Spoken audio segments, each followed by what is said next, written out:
the government announced a number of changes in the federal housing budget for 2022 going into 2023. Man, there's a lot to unpack here. Just so much information. It is overwhelming. Dean and Derek and I took the time today to walk through a breakdown of the key initiatives that impact housing or could impact you, whether you're a first-time buyer, if you're a home investor, if you're a speculative buyer. There's some vague information about some of these initiatives, so there's going to be some more details that are going to come out over the course of the next couple of years, or months, I should say, hopefully weeks at this point right now. But we did the best with what we could. And so this is going to be our opinions and feedback on this information. Let us know what you think about these new initiatives. Oh, and by the way, if you're loving the show, you're loving the podcast, and you want to let us know, the best way to do that is to leave us a review on iTunes. It takes 2 seconds, or Spotify, and share us out there. It would mean the world.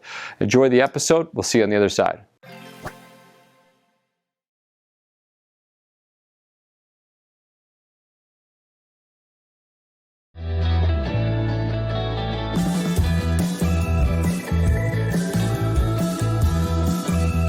What's up, guys? You are listening to the YVR REMO show, where we talk all things Vancouver real estate and mortgages, take boring topics and make them interesting. Make sure to stay tuned to listen to everything you need to know how to put cash back in your pocket, create wealth in real estate, and simplify the complicated. All right, so we're trying to figure out what is FHSA today, and the reason that we're trying to figure that out is because we're talking all about the government's announcement about their federal budget for 2022 as it relates to housing. So another shot at trying to make housing more affordable for Canadians is what the federal government has announced in the last week here, and we're going to talk all about it today. We're going to approach it from a perspective of what we know. We have done some research, we've looked into it, but we're going to try to not take too many outside noise, outside voices. We're just going to tell you what we think could happen and might happen, and just general feedback like thumbs up, thumbs down on all these changes. Now, there was a lot of changes in this federal budget, and so for that reason, we're going to keep it pretty focused to a key theme of just the housing ones that impact the affordability that we think really are going to mean something to you. What's most interesting, the one point we talked about before we got into this podcast here, was that this is not focusing on the primary and fundamental issue in housing, and that issue is actually supply. And so because of that, we think that for the most part, this one missed the mark, but we'll talk about it anyways, and you never know, we could be wrong. So let's get into it. So with the tax-free home savings account here, I guess the biggest question is this in addition to your RSP contribution? Because that seems to me would make a difference, because now you're adding $40,000 plus $35,000 in the RSP contribution. And if there's two people on that file, is that 35 plus 35, which it is now, and then is that 40 plus 40? Because now we're talking some pretty big numbers. So I mean, that's just more of a question. Maybe one of you guys can answer that question. I don't know, but well, I think the goal of this account is it works like a tax-free savings account where you can save and invest, and essentially the interest that you earn is tax-free, and you eventually will draw this money out for your purchase if you're a first-time buyer, right? Like, you still have to come up with the money. This is just a way to shelve that money and make some interest tax-free, with the goal of that helping towards your first purchase.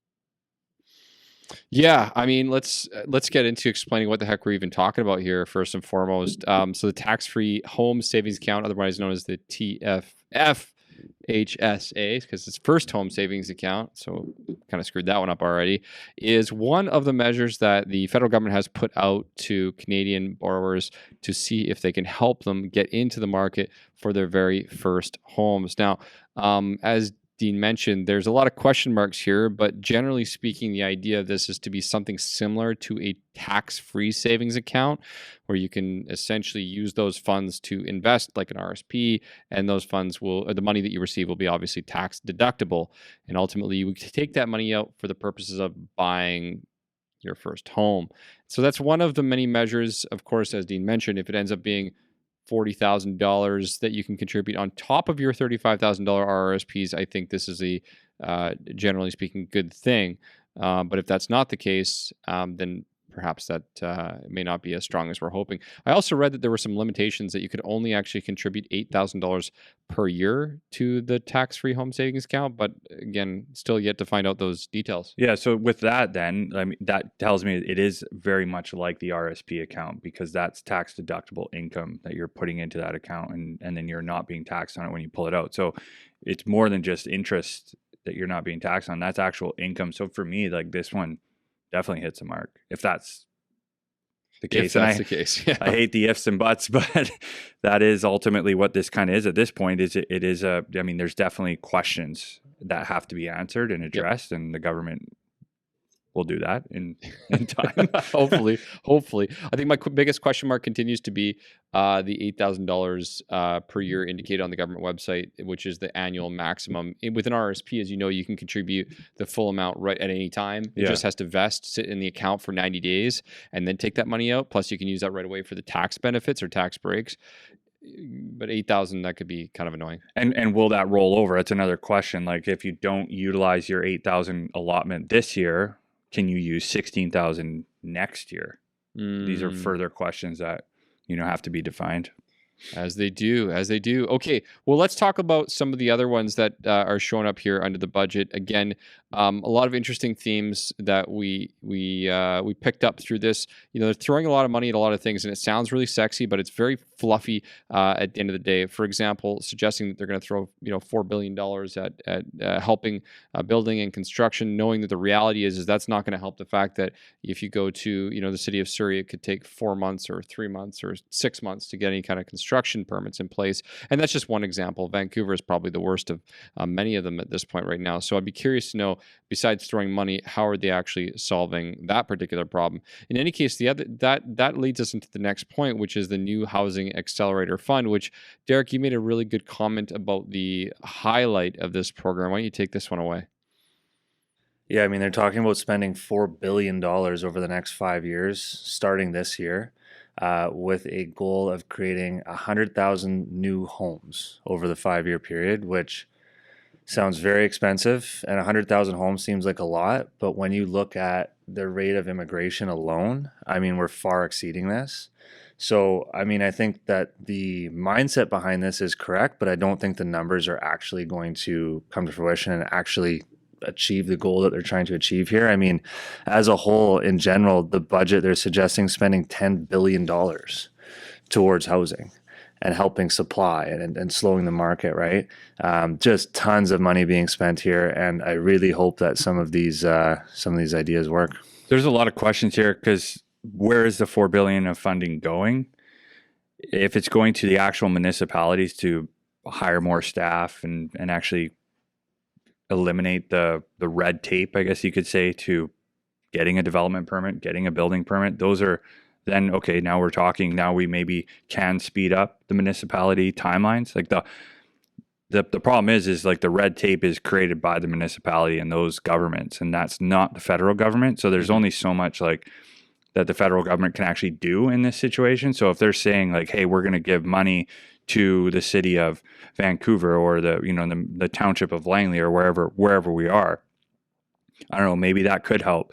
Because that's the problem, is you walk into, I mean, I've just dealt with this personally, you walk into the township of Langley, there's like 4 planners, fielding piles and piles and piles of applications. Like, they can only work so fast. Mm-hmm. So if we're, there's just a lot of questions here. There's a lot of unanswered questions here. So it'd be interesting to know how that actually gets chalked up. Yeah. I mean, some of their notes here is that they're going to be providing an annual per door incentive, which means that they're probably going to be funding the municipalities based on how many doors they actually approve for construction, which, I mean, they can only go so fast, right? Like, but that does incentivize them to move quicker and hire to more do people. That. Upfront funding for investments in municipal housing planning and delivery process that will speed up housing development. So it sounds like they have the right goals. You'd like to think so. The goals are hopefully there from that perspective. Yeah. The number is a little bit light, $100,000 of net new housing units. And based on this government's track record, that probably will end up being 20,000. seeing as they've not committed or fallen through on any of their other previous commitments as far as housing is concerned. I think the reality is there needs to be some kind of commitment or some more clarity around specifically how they're asking the municipalities to commit to these goals, to show a commitment to these timelines and so forth. Definitely the right idea as far as the direction.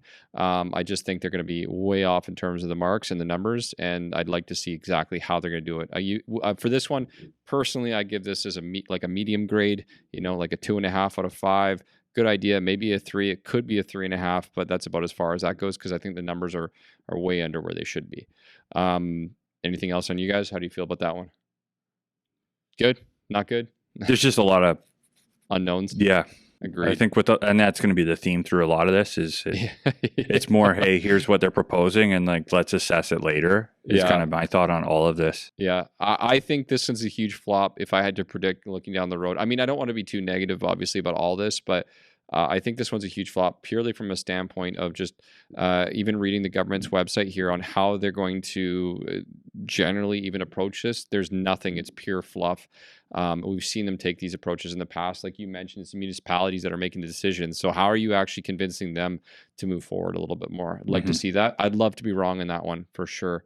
Let's move forward into new affordable housing, which is a really interesting one because like what is affordable housing? And typically, I mean, they use that word a lot. They use that word affordable housing so much, and I still don't understand effectively what that actually means.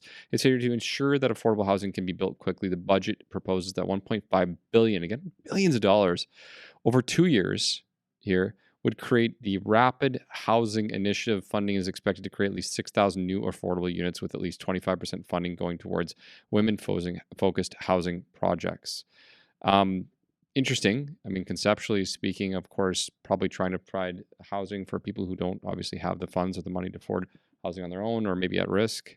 Yeah, I read into this as it's just trying to assist the rental community more than anything. Like as a tenant living in the major cities, we've seen rent go up at the same or more or a higher rate than the price of housing. Again, certain communities, cities that would be attached to. So I kind of read into that. This is hopefully building more affordable rental housing. That's kind of whenever we see, affordable housing measures come into play or buildings that they're kind of focusing on, that's usually what it is. And then, 25% of that funding going towards women-focused housing projects.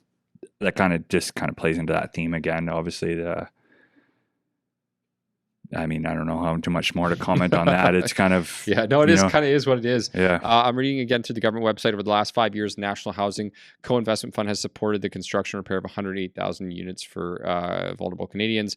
I mean, I'm personally not heavily. I don't know whether they have or have not done this, and so generally speaking, again, I think this is a fair initiative and a good initiative to support those who maybe aren't in a position to find a good and a safe home to be. So again, another one that I'd like to see it as being correct or right or have a positive impact. And at this point right now, let's just see it happen. Not really an impact to the home buyers that are listening to our podcast, but maybe something that's relevant to you if that is close to your heart. Derek, let's talk a little bit about the extended and quote unquote more flexible first-time homebuyer incentive. Any of our partners listening to this podcast, any of our clients listening to this podcast are probably wondering about this first-time homebuyers incentive. And actually, to be honest with you, we were talking about this beforehand. Most people don't even remember what the heck this is. So this is a different one. Sorry, I was thinking about a different one. I was thinking about the tax credit. All right, let's get back on track here. This is the one that nobody knows about. So this is the extended, more flexible first-time homebuyers incentive. Hey, if you guys listening to this don't know this, I think it was 2 years ago or 2019, the government announced a CMHC down payment matching program where they would take a portion of the equity in your home and reduce your mortgage in exchange for giving up 5% equity in your home or up to 10% equity in your program. This is my favorite thing about this program is it just says it's new and improved. It's more flexible, but it doesn't specify how it's more flexible. It just acknowledges that the fact that this program has been a complete and utter failure and no one anywhere near Vancouver or Toronto or any major city, and even Vancouver, has used this. It's almost like the government knew the market was going to explode. Right. Right. Because there's no interest or no payments on the loan that they issue, but you do pay them back based on appreciation over time.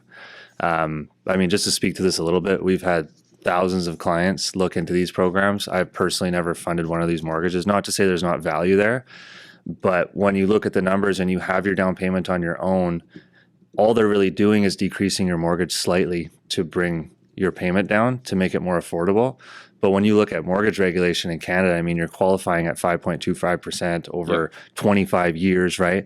Like the mortgage is technically affordable in most, if not all situations already. And most people just simply didn't want to include the government in their home if they didn't need to. So we haven't found much success with this. I don't know what they're improving. Where I would see some value is if they would give that money to allow the purchase price to increase. Agreed. Because that could help someone maybe get from a 1-bed to a 2-bed, that kind of thing, right? Yeah, I mean, I'm going to disagree with Alex. You said they're acknowledging that this has been an utter failure. I don't think they are. Okay. They're extending it. This is an extension, so clearly they think it's successful. And I mean, to put this into perspective, I never did one of these either, but I have come across a client that did do one and then contacted us after when they're buying their next home, and they paid $15,000 to the government when they sold their home. And in that scenario, this just came across my desk recently. They borrowed essentially 5% of a $700,000 purchase price in 2020, early 2020, sold that home for $1 million, and paid the government back $50,000. So that $35,000 essentially cost them $15,000 to borrow for less than 18 months. Okay, so and I appreciate where you're going with that. I think the approach that my mind goes to is that they're realizing it was a damn failure and that they need to do something about it, but they haven't actually specified what they're going to do about it. Yeah, because I just read the first word extension. I'm like, all right, well, what are we extending? Cool. So specifically what they said is to help more Canadians purchase their first home budget. They have announced an extension. You're right.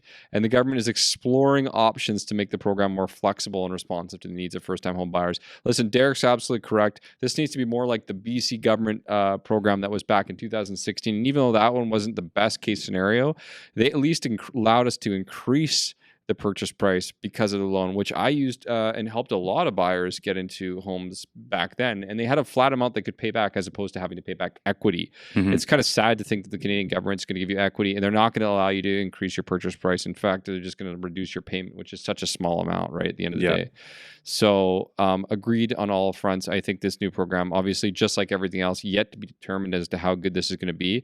But so far. Yeah, I mean, we're into like in that scenario I just explained, which would be most people's scenario based on depending on the municipality you bought in. But if you're buying in Vancouver, BC or Toronto, you would have experienced a double-digit interest rate. Yeah.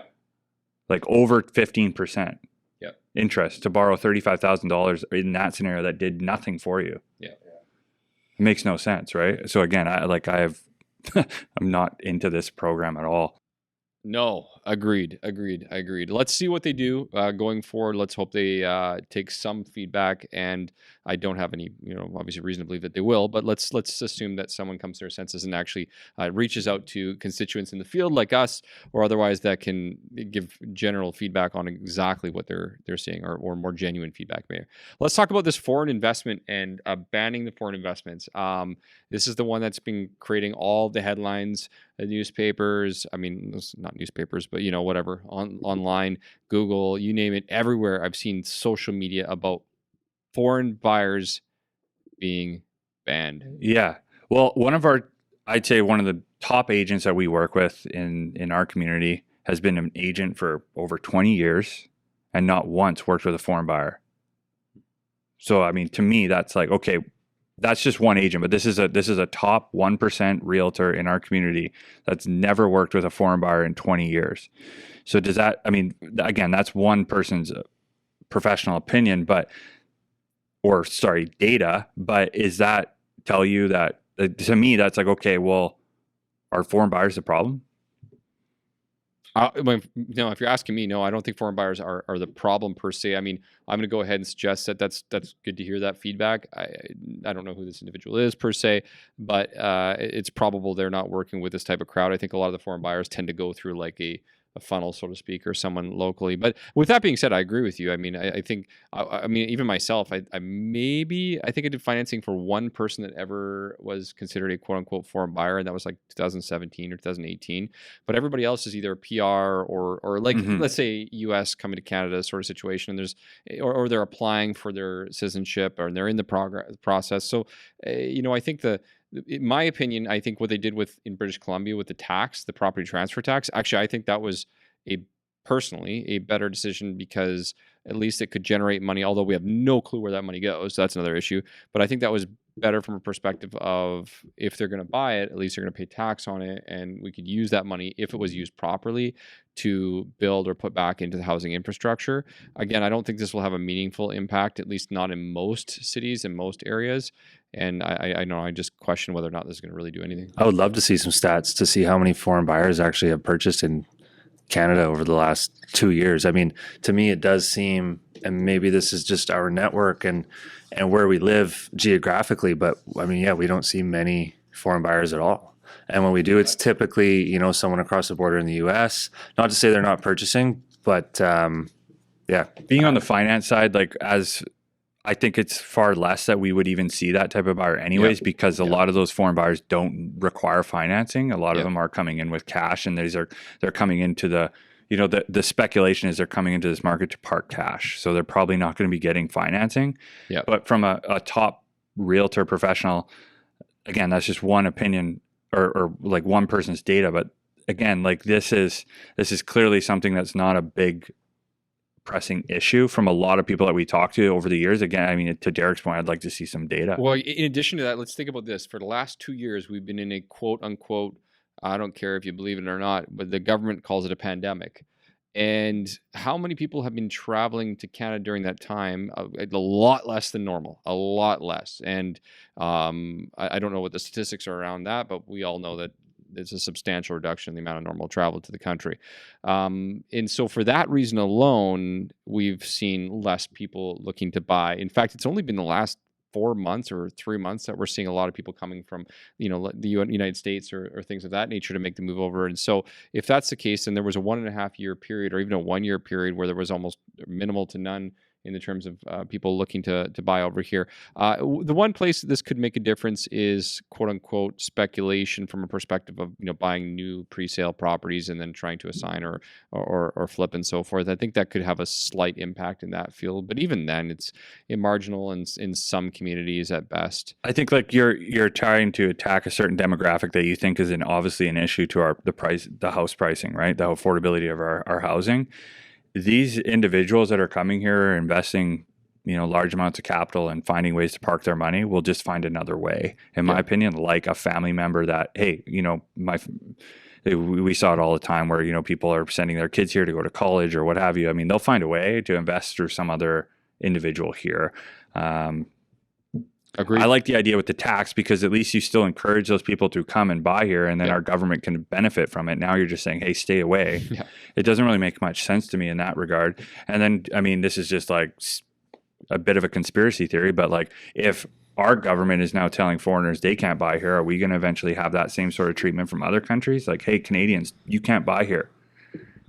Yes, I don't know. Absolutely. I mean, is that not fair to think, right? Like I mean, you're telling Americans right now, you can't buy in our country for 2 years. So Americans could just be like, hey, you can't buy in Palm Springs or, all the the fancy areas that we like to buy it. Think twice before they did that. Again, but because they're probably smarter than our government. You'd like to think so. Hey, my favorite headline here is that for years, foreign money has been coming into the Canadian real estate. This has fueled concerns about the impact on cities like Vancouver, Toronto, and worries about Canadian prices being out of the housing market. That sounds like a headline to a news article that you would read on like I don't know, province website or some kind of, like, that's insane. That's on the government website. It says that. Like, fueling concern is one thing. Show the statistics and the data to prove that this has a material impact. Again, we don't have an issue per se with the idea of focusing on people who live in Canada to buy in Canada. Like, I think that's absolutely correct, but do something else. And maybe perhaps, like we said, I think the taxing idea made a heck of a lot more sense, because all the casual maybe investors, as soon as they found out they're paying a 15% or 20% tax on their purchase, a lot of them said no after that. And the ones that did, well, they're making a lot of money for the government. Just do the right thing and give it back to the housing sector if that's the case, right? Yeah, and it's tough because it's hard to make like any sort of an exception basis where, you know, maybe there's a, you know, some sort of management over or oversight over some exceptions, because there are, you know, in that situation there was people that were paying foreign buyers tax that really did not deserve to have to pay that. That but too, yeah. anyways, or like in that example, we had people that had contracts in place prior, Yep. and then had to pay the tax, and the contract was written prior to the rule being announced. You gotta love Like, that. so what No a retroactive. similar situation, like you wrote a contract and now the government's saying, hey, you can't fulfill that contract. I don't know. I mean, I can't imagine that would happen. Oh yeah. But that's what happened before, right? Could So happen. it'd be interesting to see how this rolls out. Well, let's move down to property flippers. I'd say we saw this one coming a long time ago, but Derek, any thoughts on the property flipping rules? I mean, to be honest, it doesn't seem like a massive change if you don't own your home for a year and there's profit and they can prove that you're selling for profit. They're going to tax you like it's business income. I mean, there's exceptions to this currently ongoing. I mean, if you sell right now and you're selling because of a life change, there's a couple of notes here, like the birth of a child or a new job or a divorce. You won't typically have to pay that income tax on that money. So I think it is what it is. I think most people for a while, correct me if I'm wrong, but most of the people I've been working with knew that going into this. I don't think this is a new thing. Maybe they're just going to stir up on it a little bit. Well, yeah, because they actually define like some really like clear circumstances. I found it was a little vague before, but just my personal opinion. Now it's, I mean, if this is kind of it, like if you don't fall within these, you know, parameters of a death, disability, birth of a child, new job, or divorce, like, is it just, Yeah, you're paying it it, was right? very gray before. And it, yeah, I mean, and yeah, so I don't know, I'll leave it at that. It also notes again on the government website, exemptions will be set in forthcoming rules, and Canadians will be consulted on the draft of legislative proposals. Because, like, I'm thinking about this, like, we have some clients who do flipping, and that's how they make money and so forth. But I would say the vast majority of the average Canadian, even from an investment space, when they look to sell their property, they're not looking to flip very often. It's usually like, hey, I bought this house. I hate the area I live in. Like you mentioned, the job. Sometimes they're having more kids. Holy crap, I just made a lot of money and I just want to get, go to Alberta, which is what a lot of people are saying right now, including Paul's neighbors, apparently looking to do the same sort of thing, right? So I guess the question mark around that is, how tight are the rules surrounding that? This is not a massive change. I think what they're doing is just kind of signaling that if you're planning to do this, just be aware you are going to get taxed. The question mark is, how are you going to get taxed and what does that look like going forward? Yeah, my question, because they're going to tax it as business income, you should be able to write off like your real estate fees and mortgage penalties and legal fees, right? So, I mean, if this is a circumstance that's happening to somebody, they should be making sure that their accountant is looking into what you can write off to bring that income down. Totally agree with that. Absolutely. Let's keep going down these. Rent to own projects, not something I want to spend a lot of time on unless you guys do. They're looking to provide $200 million in dedicated support under the existing affordable housing initiative, including $100 million to support nonprofits, co-ops, developers, and rent to own companies with new rent to own units. Now, we talked about who's going to get those projects. What does that look like if they're doing rent to own? That's probably a bigger question mark as far as where does that go? I mean, it says not for profits, but everything here is for profit. So the question mark is, who's getting those contracts? What does it actually look like? And how are they deciding who's getting this quote unquote rent to own? Because you still have to get a mortgage in the end. Well, that's what I was going to say. I hope they're consulting some banks, because currently banks don't like doing rent to owns for the end user, like the person moving into the property. Those are very difficult to finance. Like we currently don't have really much of a positive solution there for somebody that comes to us and saying, hey, I want to buy a rent to own. Is usually because they're not documented properly. You have to have proper contracts and have registration on title, and all the bank accounts need to be set up accordingly for a rent to own. And typically your average landlord that's doing this with a tenant is not doing it properly. Correct. Right. And then when it comes time for these people to purchase the home, the banks won't do it because they don't have the paper trail, and your options are private financing or walking away. And for anyone that doesn't know what a rent to own is, you're typically overpaying renting essentially, and the extra money is being banked towards your down payment. If you can figure it out and you don't have another option, sure, awesome. I think you should go for it, right? But Mhm. I would imagine to this extent, the developers and if the government's involved, there would be some sort of tracking that is going to be done properly, you would think and hope. Yeah, you would certainly hope, and I would also assume that a developer or a company that's experienced in this or gets experience in this by government consultation will actually work with a specific lender or broker that actually can assist here, because it's very important that it's documented properly. To Derek's point. Yeah. So with that being said, I mean, looking at the next couple, we've got a couple more juicy ones before we end the show here. Looking at one that wasn't actually listed on there that we got to bring up really quickly is taxing assignment sales. There's a lot of people that reach out. They want to buy a pre-sale property, new development property, and they've heard about someone who is assigned a property and made $50, $100, $200, $300. In fact, I've seen people make $500,000 and buying a pre-sale property and not actually closing on it. They assigned it over to someone else. So essentially, they're looking to do another tax, and they're going to call it a sign and sale. And you're going to get taxed if you buy and sell a pre-sale property as well. So again, it says this creates an opportunity previously without having to pay the tax for speculators to be quote unquote dishonest about their intentions. So I wonder what kind of impact this is going to have on people who have already bought a pre-sale, because we always tell people you buy a pre-sale, always have the intention to sell it. However, again, from a business perspective, Have the intention to buy it. Oh, yeah. Sorry. Thank you. Yes. We don't say to sell it. That's somebody else. That's your real estate agent, but not the good ones. Has this not been taxable income before? I don't understand. How would that not be taxable? No, it's not. Like, and they don't pay is the that GST. not a capital gain? They don't pay the GST on it. It's currently right now. It's I guess it's gray area, right? It says life change probably. It's about time. I think it makes sense. I just would, again, like back to the flippers. To me, it's like there's got to be some correlation there, because like here's life events and whatnot. To be specific, currently when a person makes a new assignment sale, goods and services tax GST may or may not apply depending on the reason for purchasing a home. GST does not apply if the buyer initially intended to live in the home. Anybody could say they were going to live in the home, right? This creates an opportunity for speculators to be dishonest about their original intentions and then get away from that. So basically, they're just saying flat out, like, everybody pays tax on it going forward, right? So, yeah, that's probably, I don't want to say a good thing, but just it's more black and white now than it used to be. Less gray areas, which is where we're at. Yeah, I mean, we've seen people benefit greatly from this area. So yeah, just it's probably about time, and say what you want about it.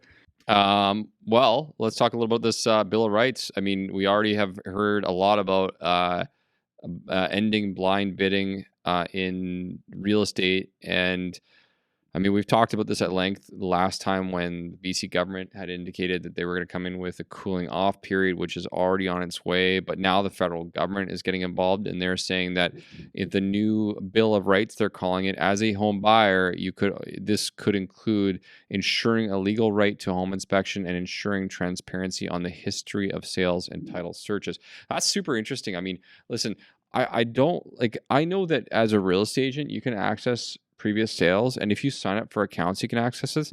But this is actually quite interesting to me, just purely based on the knowledge of the sales and values in the area, which is not easily accessible information for most people unless you do a lot of hunting. That's the one thing in this that actually stands out, not the blind bidding thing, because we've talked about that, and that's obviously going to have an impact on how people buy and sell and walking away from properties. But the transparency on the history of sales and on title searches. In the US, there's a lot of softwares and programs and all sorts of marketing that people can do to you, because they have full access to what your property just sold for, or all the sales in the area, as we've discussed previously. But all your title searches, they can actually go look up to say, you have a mortgage on your house with X bank, you come over here to this bank. I actually really wonder if this is going to do the opposite, which is going to give up full control to everyone of your information. Like, everyone's going to be able to now see which bank you're with, who's on title of your property, what your property sold for, which, yeah, that's very interesting, because that's almost the opposite of what this is suggesting. Yeah, I would agree with that. I see pros and cons to both sides, but yeah, the privacy thing is a big one. Mm-hmm. That's concerning for sure. I didn't even think of that. Yes, yeah. Think on that. The blind bidding, I'm actually all for. I think this is absolutely absurd that one person can offer $1 million and the other person doesn't know and they come in at 1.2. Like, it just doesn't make any sense financially. And this is part of the reason that our market's gotten out of hand, right? Well, I mean, we've seen this like quite regularly. Like there's two offers only, multiple offers. So that's the two buyers just hear multiple offers and there's only two. Yeah. Right. And then one person writes full ask, the other person writes $150,000 over. I mean, it's great for the seller in that situation. But there's a real estate company, I can't remember the name of it, but they do a bid, like an actual bidding process. We don't want to put names out there, but there is one out there that actually has a bidding process, and they put it up to like auction. that was a Harcourt's. Yeah, and so it's interesting because like in that case scenario, I guess you would actually know what each property is going to go for, what each offer is going to go for before you bid. So it's kind of a more transparent process. These types of things, like, they're too vague. They're frustrating because it's like, what, there needs to be some kind of commitment from the buyer as well, that they're going to move forward, and the seller. My biggest concern is like you get, you could get two fake offers coming in, or one fake one and one real one, which could happen in both markets. So again, more transparency around this is probably super important. But again, going back to my initial points, curious to know what that looks like from a transparent sales and title searches. So let's jump into the tax credit. We got initially pretty excited. Derek, you got excited. I got excited about this one for a quick second here. Even Dean, you were saying, oh, that sounds kind of neat. $7,500 in support for constructing a secondary suite. Yeah. Let me read the fine print. For a senior, which I looked it up, is 65 plus, or an adult with a disability starting in 2023. So if you want to team up with your parents and your parents are not disabled or 65, you do not benefit from this. No, and to me that seems silly. If you're going to come out with a multi-generational home renovation tax, it should be irrelevant to their age or disability. So yeah, I would disagree with it just because they put that piece in there for a condition. But $7,500 does go a long way. Say what you want about it. $7,500 is nothing to sneeze grandma at. on title. Yeah. Can we backdate that? Yeah, how do they prove that? Because again, do the parents have to be on title of the property to get that? Because like that wouldn't make a lot of sense either, right? Because a lot of question marks here. I sure hope they don't have to be on title, because that would just cause a whole another chain of restrictions and red tape here. But I mean, there's lots of ways to prove that your senior citizen, or disabled sibling or what have you is living with you based on their primary residence and their tax information, and where they're registered as a citizen living in your home, right? So yeah. I sure hope, and the fact that they don't define that, I can't imagine they're going to enforce them to be on title. Yep. But my point was just like, how do you prove when the work was done? You know what I mean? Like if you did that this year, I mean, I'm not trying to be deceitful or go behind the the rules here, but like it just there's a bit of vagueness here on, like, it's hard to prove when the actual renovation was completed. Yep. Right. And what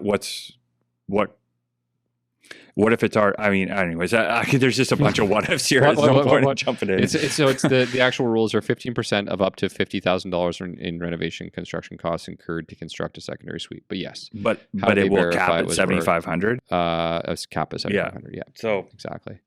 So lots of more questions about that. Is more than anything else. Okay. Well, I think that's a flop. I would say that. Right idea, wrong execution. Love to see who's on title or not on title. And we talked about that in the past. We knew that's been proposed for a while, and they pretty much, obviously, they didn't listen to any consultation. So this is the whole thing. Okay, here's the one I was talking to about a while ago that we talked about with Derek. Doubling the first-time homebuyers tax credit, something that is illustrated on the Home Buyers Plan website. So for all your first-time buyers, go check this out.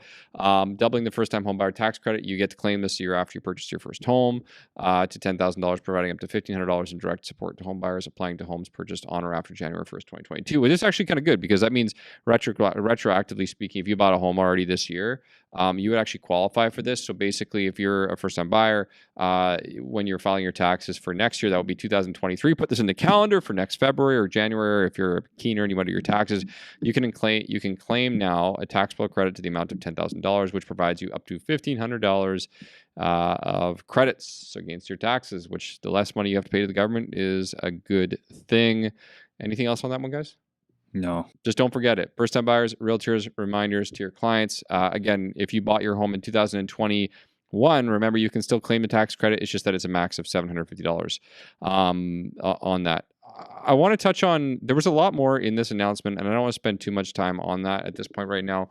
I just want to run through a few things that they missed, and one of the highlights that they missed in relation to this. I think the first and foremost, it was interesting to note that we had heard a lot of opportunities that they might increase the amortization period for home buyers with less than 20% down. So using a CMHC mortgage to go to 30 years instead of 25, which makes a ton of logical sense with the value of homes.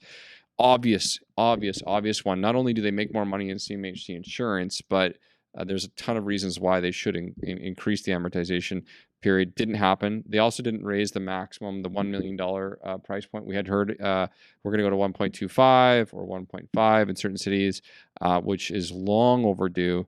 Neither of those two things happened. So those are two notable things that I don't know if I missed this, but the fact that property, I mean, this is more of a provincial thing, but I think it needs to be addressed, is the property transfer tax threshold of $500,000. Yeah, we'll bug that on the federal one or the provincial, because that forward. definitely needs an adjustment. There's not much you're buying around here for $500K, unfortunately. Agreed with that. So yeah, the CMHC missed. The 30-year amortization is something we would have liked to see. The 1.25 increase as we would like to see. In addition to that, would have loved to have seen, or actually one thing I was happy that they didn't do, was something that we had heard a lot about, which is raising the down payment requirements to 35% for someone buying an investment property. Still could happen, but it hasn't happened yet, and that's really good, because there were a lot of serious rumors about saying you could not use a HELOC or 35% down. But that actually goes against the comments that they made in the home buyer plan earlier on about letting more 1 and 2 person or single or secondary home individuals continue to maintain those properties. So they obviously do see the value of homeowners having investment real estate properties from that perspective.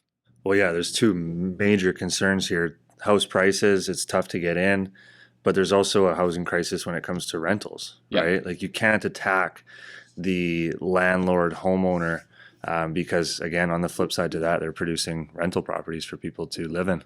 Agreed. And by the time this one comes out, the Bank of Canada may have already made an increase to interest rates. One thing we know to be true is that although we're dating ourselves at this point in time, this whole episode is a date, so whatever. It's very likely, and we've already seen this, that house prices have already started to, I'm not going to use the word cool off, because they were at such a torrid pace. It was like it could never keep up at that pace, but they're coming to a reasonable busy level at this point right now, and interest rates have already increased from fixed rates up to 4+ % at this point right now. That the reality is house prices are naturally going to come down a little bit because of that. So, to think about things from a broad perspective, it's going to look like the government made good decisions and made good changes if the housing market turns around and slows down a little bit, and it slows down. But the reality is they cannot take credit for that if that was to happen. Naturally, this was destined to occur based on what's happening in the market. So once again, the government is too late to the story. They're making poor decisions, and they're spending a crap load of our money. We're not going to make this a political podcast, but think twice about who you vote for if you like what they decided to do here today. It's my feedback. Yeah, I would agree. All right. Well, that's a wrap. Guys, if you love the show, which I know you do, give us that 5-star review on iTunes or Spotify. Send this to 2 people that you think need to listen to this. I tell you 2 people because I am being greedy, and I think that there's more people out there that need to hear the value that we're trying to bring out to you. Again, we do this in the evenings. This is currently an evening, and the weekends, to try and make sure you guys are always up to date. If you want to find out more about this or anything else mortgage or real estate related, just reach out to the crew here at Thrive Mortgage, thrivemortgage.ca, Instagram, Thrive Mortgage Co. Be happy to help you out, see what we can do. Thanks for listening.